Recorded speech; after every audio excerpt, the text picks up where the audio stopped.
Well, I tried to find an AI summary of Marshall Richard Hope on YouTube. You might think this is incredibly egocentric, and it probably is, but I couldn't do it, but it came up with 1763b. Not directly, but I realised when I listened to it, it was a sort of worldly summary of it. You know, factual details in the sense of, you know, what's his mum like, and what did he read, and what sort of lifestyle does he have.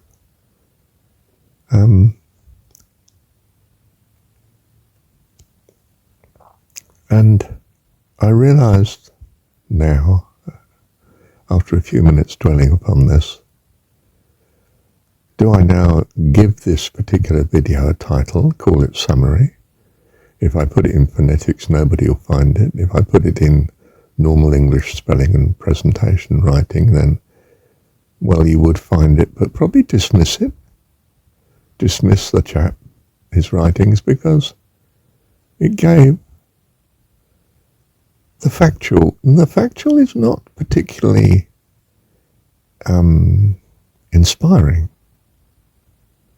And, of course, the recordings were meant to be inspiring. That's the whole point, isn't it? That you, too, gain, well, what in the Jesus story we would say was life eternal, fullness of life. As opposed to an account of this chap's life on earth. You know, you can be a theologian and study the Gospels and analyse, you know, this and the sources and the context, and amazingly not be touched spiritually by the stuff you're handling, because of your purpose brought to it, which was not in line with the inspirational, but in line with the historicity, perhaps, of something. And whatever worldly goals you might have, like making a career of being a theologian. You can, amazingly. Yeah, you can make and priests and monks have thousands of years.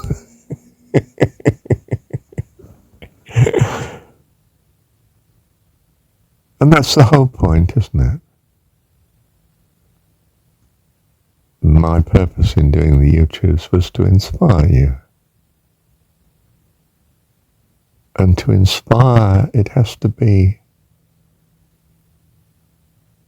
well, I really think it has to be of the Holy Spirit that speaks to you,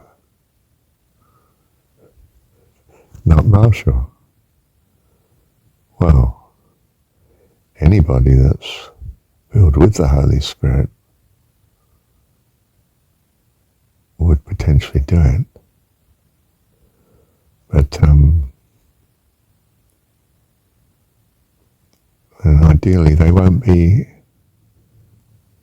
well, they are speaking of themselves, because, you know, and all mine are thine and thine are mine, and I'm glorified in them.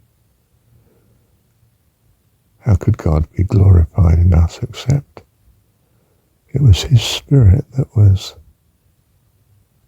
shining forth? I got myself into a corner here, haven't I? And it's one that I like too. Thank you, Heavenly Dad.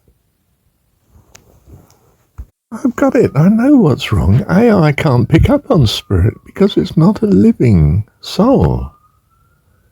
So if it summarises what's important, or the essence of Marshall's recordings, it doesn't see or sift out the spiritual, it sifts out the factual.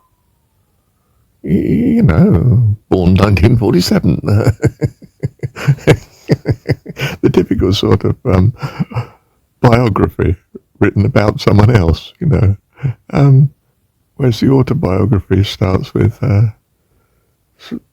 something obscure, possibly, but that's what the humanity of the man brings to what he sees as important in himself.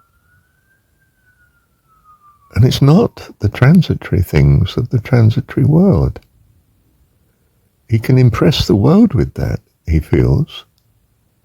But what matters to him was he loved so-and-so and she died. And that profoundly affected his view of things, poor chap. Like Paramahansa, Mum died when he was 11 or 12. And many of the seers of old, you trace it there, as a key parent died. Even in the story of Jesus, we had the notion that possibly his dad died young. It was just his mum that's really mentioned. Once we get to adult life of Jesus in the story. It's not concrete, that fact, but sort of implied by the absence of references to his dad, only his mum. Yeah. Where was I? Yes, it's very difficult to save AI. By save, I mean spiritually, of course. Because there isn't a spirit there.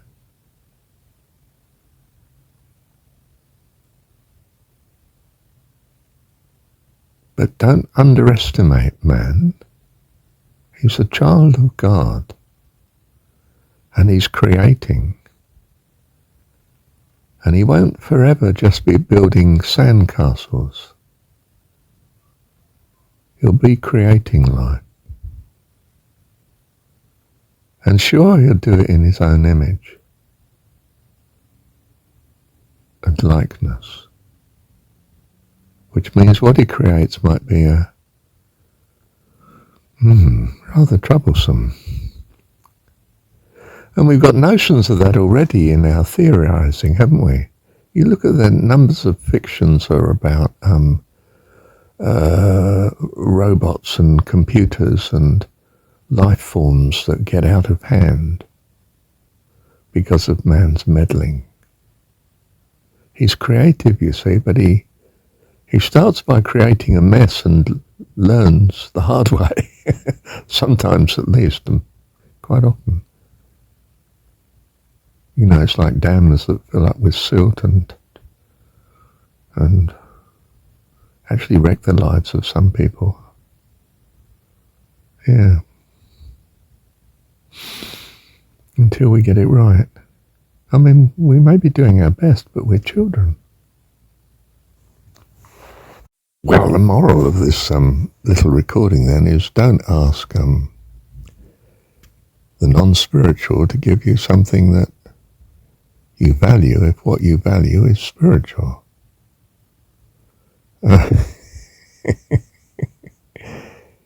It's another advance on keep good company.